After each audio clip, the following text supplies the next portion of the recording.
God Moments Testimonies by Pastor Lydia Coranteng. Welcome once again to another episode of God Moments with Larry Lynn. Pastor Lydia has yet another God Moments experience that she would like to share with us. As written in Romans chapter 10, verse 17, it states that, "So faith comes from hearing, and hearing through the word of Christ." Let us welcome Pastor Lydia Coranteng, the writer of God Moments Testimonies, Volcanic Ash, Dare to Fly. Hello again. Yeah, I mean, that's another chapter that really sort of was quite profound in the way that God again showed up and created a moment that got my attention. And that is in chapter 3, where I talked about the volcanic ash and Dare to Fly. Now, in 2010 and 2011, air travel was drastically sort of disrupted by the volcanic ash. The worst hit countries were the United Kingdom, Finland, and Ireland, among the few that were badly hit. It was against this background that my husband and I decided to take a family holiday with our two daughters and to Malaga in Spain. Now, while we were there, um, it became obvious the more the news, was unfolding, that the volcanic ash was becoming very disruptive, and therefore, the airspaces had been closed, and every day they were monitoring the severity of it. It got to a point where we then realized we had to cut short our holidays and come home. Uh, Now, how to come out of Malaga was then the problem. A lot of people on the holiday resorts where we were trying to look for um, families that could team up with them and drive together to Calais and join, the tunnel over to, the UK. Others were trying different routes, but we decided to get praying. We found another family who we realized were Christians, and we got together, and every day we would meet and pray. Now, we heard so many things that were going on. People were frantically trying different things, but we felt we needed to be still. And therefore, one evening while we were praying,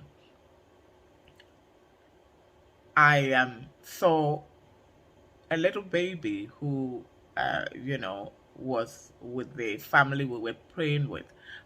I noticed he had something in the mouth, and I thought, "What have you got in your mouth? Let me take it out." So I removed it, and as I removed it, I realized it was chewing a piece of paper.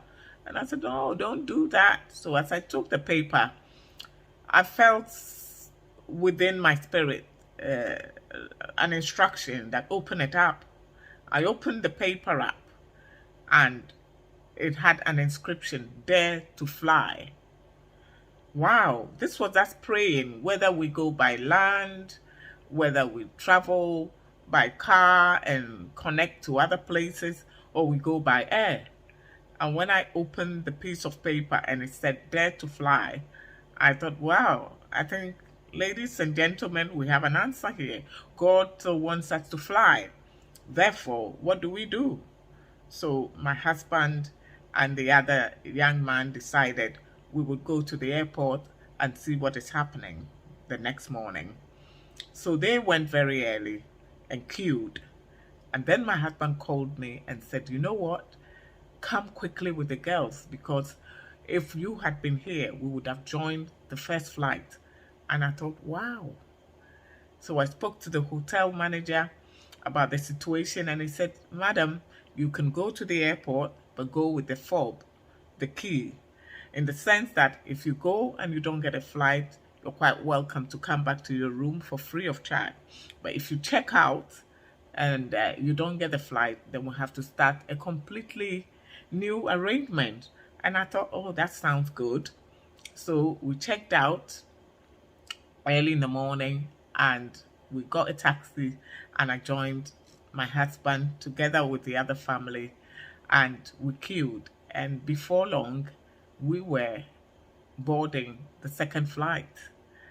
The airspace had been opened, the ash had started calming down, and we landed safely in London. And looking back, it was because, again, we paid attention. God uses the ridiculous to do the miraculous. I mean, opening that piece of paper up that was in the little boy's mouth was the solution to our problem. For somebody, it might sound like a coincidence, dare to fly. But for me, listening to God and discerning is a very important thing in my life. And I knew at that point we needed to hear from God, whether we drive or we fly. And God specifically spoke to us in no uncertain terms that He wanted us to dare to fly. And so we did. And when we came back and we heard all the horror stories and what people had gone through and the difficulties that they encountered to move from their various places to arrive in the UK, we realized that indeed our God still speaks. And we just have to pay attention. We just have to discern, listen to what God is saying. So that again was a beautiful God moment in my life, and it adds to flavoring the whole testimony of God Moments testimonies. Enjoy. Thank you, Pastor Lydia, for sharing another inspiring testimony. Volcanic Ash, Dare to Fly. As Pastor Lydia has stated, God still speaks. We only have to listen, discern, and be sensitive to what God is saying. Thank you for tuning in to God Moments Testimonies. Don't forget to share your God Moments testimonies with us to help others who may be facing trials and hindrances in their lives, as mentioned in the book, so we may encourage, inspire, change, and motivate others. I would like to share two Bible passages with you. It is from Psalms 66, verse 16. I read, "Come and hear, all who fear God, and I will tell what He has done for me." Another one, Psalm 40, verses 9 to 10. "I proclaim your saving acts in the great assembly. I do not seal my lips, Lord, as you know. I do not hide your righteousness in my heart. I speak of your faithfulness and your saving help. I do not conceal your love and your faithfulness from the great assembly." Let us not forget that when facing trials in our lives, that we serve and have an all-powerful God. Nothing is impossible with Him. God bless.